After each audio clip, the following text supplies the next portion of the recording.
कैसे हैं। अब हमारे पास जो आ जाएगा एक्सरसाइज 8.2 का क्वेश्चन नंबर 7। तो क्वेश्चन नंबर 7 में जो है हमारे पास ए का सेट गिवन है, हमें बी का सेट गिवन है। उसके बाद जो है हमें जो जी के अंदर जो हमें पेयर बना के दिए हुए हैं, यानी एक सेट के अंदर हमारे पास पेयर बने हैं, वो ए क्रॉस बी का जो है हमारे पास क्या बाइनरी रिलेशन, वो उन्होंने क्वेश्चन में खुद ही बता दिया कि ए क्रॉस बी का बाइनरी रिलेशन क्या है, ये जो हमें जी का सेट दिया हुआ है। तो हमें शो करो चीज़ ए इंटू बी फंक्शन। अब ए इंटू बी फंक्शन क्या होता है वो हमने क्वेश्चन नंबर 6 में ही पढ़ा था, कि जिसमें जो है कि आपके जब आप रेंज निकाल रहे होते हैं उसका आंसर बी की सेट के बराबर ना है तो आपका ए इंटू बी फंक्शन है। तो सबसे पहले यहाँ पर हम करते क्या है, यहाँ पर हम करते यूँ है कि यहाँ पर सबसे पहले हम ले लेते हैं जी के सेट को लिख लेते हैं।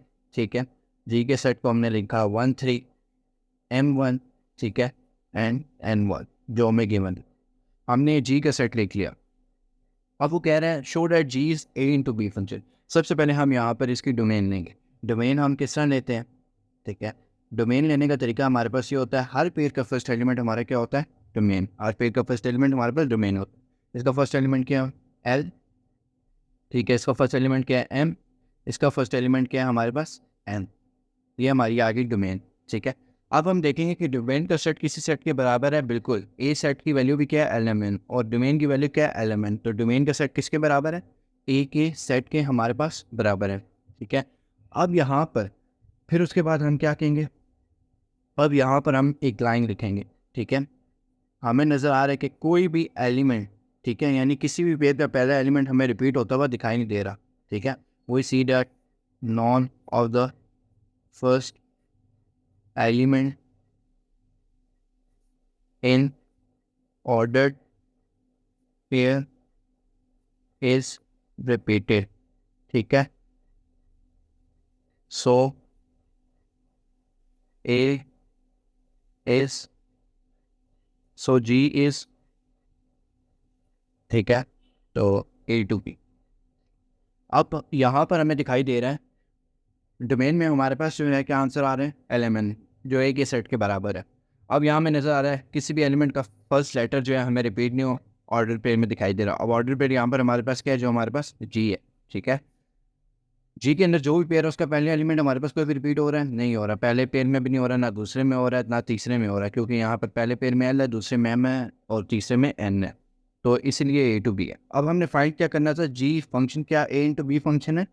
ए इंटू बी फंक्शन हमें किस तरह पता लगता है, जब हमारी रेंज जो है वो बी सेट के बराबर ना है, तो उससे हमें पता लगता है कि ये ए इंटू बी फंक्शन है।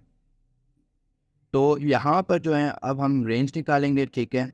रेंज हम फाइंड करेंगे। रेंज हमारे पास क्या होता है, हर पेयर का सेकंड एलिमेंट जो है हमारे पास रेंज होता है। यहाँ पर जी सेट में देखेंगे सेकंड एलिमेंट क्या है, पहले पेयर का 3, ठीक है। दूसरे का क्या है हमारे पास 1, ठीक है। और तीसरा भी हमारे पास क्या है 1, इसीलिए रिपीटिशन नहीं करेंगे, 3 और 1 लिखेंगे। तो ये हमारे पास रेंज आ गई। अब रेंज हम देखेंगे हमारी बी सेट के बराबर है या नहीं है, ठीक है। तो बी सेट हमारा क्या था 2 4 6, यानी इसके अंदर कितने एलिमेंट है, 3 एलिमेंट है। इसके अंदर कितने एलिमेंट है, 2 एलिमेंट है। तो रेंज हमारी क्या है, बी सेट के बराबर नहीं है, ठीक है। क्योंकि जब हमारी डोमेन ए सेट के इसलिए बराबर थी क्योंकि ए के सेट की वैल्यू और डोमेन की वैल्यू सेम थी, उसके अंदर एलिमेंट भी सेम थे, 3 3 दोनों में थे। जबकि रेंज में ये है कि हमारे पास बी के सेट के बराबर नहीं हो सकती। एक तो इसके अंदर के सेट की वैल्यूज़ भी चेंज है, और दूसरा ये इसके अंदर 2 एलिमेंट्स है और बी के सेट के अंदर 3 एलिमेंट है, इसीलिए जो है हमारी ये बी के बराबर नहीं है। तो ये हमारे पास क्या आएगी, वी सी डैट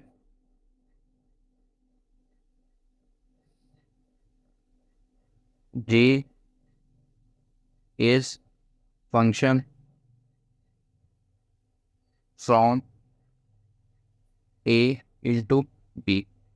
यहाँ पर जो है हमारे पास रेंज जो है बी की सेट के बराबर नहीं थी। बी के सेट हमारे पास क्या था 2 4 6, ठीक है। बी का सेट क्या था हमारे पास 2 4 6। तो रेंज का सेट हमारे पास क्या 3 1। एक तो ये आपस में बराबर ही नहीं बनते क्योंकि रेंज के सेट के अंदर की वैल्यूज अलग है और बी के सेट के अलग है। दूसरा ये रेंज के अंदर 2 एलिमेंट है, बी के सेट के अंदर 3 एलिमेंट है, इसीलिए आपस में बराबर नहीं है। जब रेंज का सेट बी के सेट के बराबर नहीं है, इसका मतलब क्या है, जी इस ए इंटू बी फंक्शन, यानी ए इंटू बी फंक्शन वो होता है जब आपका रेंज का सेट बी के सेट के बराबर ना आए, वो ए इंटू बी फंक्शन होता है। जबकि नेक्स्ट में जो है हमारे पास ये onto function. Onto function में हमारे पास ये होता है कि उसमें जो है आपका रेंज जो है वो बी के सेट के बराबर है, वो आपका क्या होता है ऑन टू फंक्शन, ठीक है। वो आपका क्या होता है onto function. Into function ये होता है जिसमें रेंज आपके बी के सेट के बराबर ना है। इधर बी के सेट के बराबर हमारी रेंज नहीं है, इसलिए ए इंटू बी फंक्शन है ये। बस ये बेसिक डिफरेंस है। तो इससे आगे नेक्स्ट क्वेश्चन हमारे पास ऑन टू फंक्शन है, वो भी हम ट्राई करेंगे। उम्मीद है आपको पसंद आई होगी। बहुत ही सिंपल वीडियो है।